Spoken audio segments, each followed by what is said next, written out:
നമസ്കാരം. ഇന്നലെ ഞാൻ അഡ്വക്കേറ്റ് ജയശങ്കർ സാറിനോടുള്ള അദ്ദേഹത്തിൻ്റെ ചില നിലപാടുകളോടുള്ള എൻ്റെ വിയോജിപ്പ് പ്രകടിപ്പിച്ചു. എന്നാൽ ഇന്ന് ഞാൻ അദ്ദേഹത്തോട് യോജിക്കുന്നു. അദ്ദേഹം പറഞ്ഞൊരു കാര്യം വളരെ സത്യമാണെന്ന് തോന്നുന്നു. ചരിത്രത്തിൽ ആദ്യമായിട്ടാണ് കേരള സംസ്ഥാന ചലച്ചിത്ര അവാർഡും ദേശീയ അവാർഡും ഒരു ദിവസം പ്രഖ്യാപിക്കുന്നത്. ഇക്കുറി 2 അവാർഡിലും മമ്മൂട്ടി ആരാധകർ അവാർഡ് മമ്മൂട്ടിക്ക് തന്നെ ലഭിക്കുമെന്ന് പ്രതീക്ഷിച്ചു. വ്യക്തിപരമായി പറയട്ടെ, ഞാനും ചെറുപ്പം മുതലേ മമ്മൂട്ടി ചിത്രങ്ങളോട് ഒരു പ്രത്യേക ഇഷ്ടം വെച്ച് പുലർത്തുന്ന ആളാണ്. എന്നാൽ ആരാധകരെ നിരാശരാക്കിക്കൊണ്ട് 2ഉം മമ്മൂട്ടിക്ക് ലഭിച്ചില്ല. സംസ്ഥാന അവാർഡ് ആടുജീവിതത്തിലെ അഭിനയത്തിലൂടെ പൃഥ്വിരാജ് സുകുമാരനും നാഷണൽ അവാർഡ് ഋഷഭ് ഷെട്ടി എന്ന നടനും ലഭിച്ചു. ഈ കാര്യങ്ങളൊക്കെ നമ്മൾ അറിഞ്ഞതാണ്. ഇതെല്ലാം കോർത്തിണക്കി ഇന്ന് ജയശങ്കർ സാർ ഒരു വീഡിയോ ഇട്ടു. പിന്നെ ഇതിനിടയിൽ മമ്മൂട്ടി ചിത്രങ്ങൾ ഒന്നും തന്നെ സംസ്ഥാന അവാർഡിന് അയച്ചിരുന്നില്ല എന്നൊക്കെയുള്ള വാദഗതികൾ സോഷ്യൽ മീഡിയയിൽ പരക്കുന്നുണ്ട്. ഇത് മറ്റൊരു വിഷയമാണ്.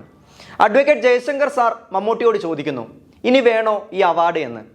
അങ്ങനെയാണ് വീഡിയോയുടെ അടിക്കുറിപ്പും.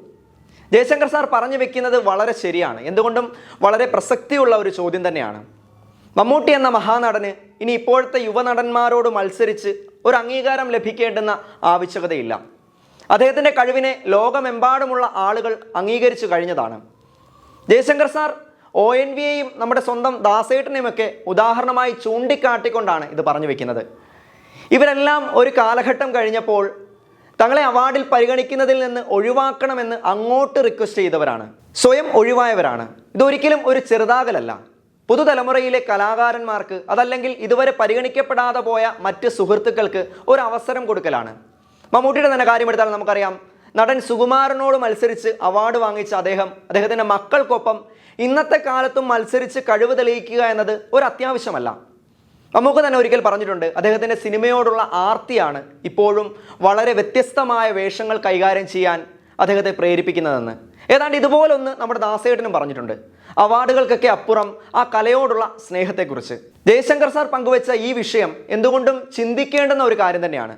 ചിന്തിക്കേണ്ടത് നമ്മളല്ല, വർഷങ്ങൾക്കിപ്പുറവും പയറ്റി തെളിഞ്ഞ് ഇന്നും താരശോഭയിൽ നിൽക്കുന്ന ഒരുപാട് അവാർഡുകൾ വാങ്ങിക്കൂട്ടിയ മമ്മൂട്ടിയെയും മോഹൻലാലിനെയും ഒക്കെ പോലെയുള്ള മുൻനിര താരങ്ങളാണ്.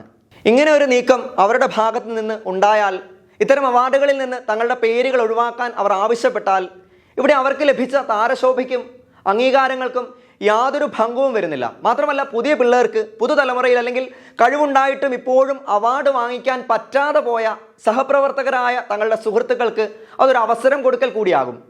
യുവത്വങ്ങൾക്ക് പയറ്റി തെളിയാൻ കൊടുക്കുന്ന ഒരു പ്രോത്സാഹനം കൂടിയാകും. ഇതുവഴി ഉള്ള സൽകീർത്തി മെച്ചപ്പെടുകയുള്ളൂ. കാരണം നമുക്കറിയാം, മമ്മൂക്കയും ലാലേട്ടനുമൊക്കെ ജനഹൃദയങ്ങളിൽ ചിരപ്രതിഷ്ഠ നേടിയ മഹാനടന്മാരാണ്. ഇന്ന് അവരുടെ മഹത്വം കേവലം ഒരു അവാർഡിലോ ലഭിക്കുന്ന അംഗീകാരങ്ങളിലോ മാത്രം ഒതുങ്ങുന്ന ഒന്നല്ല.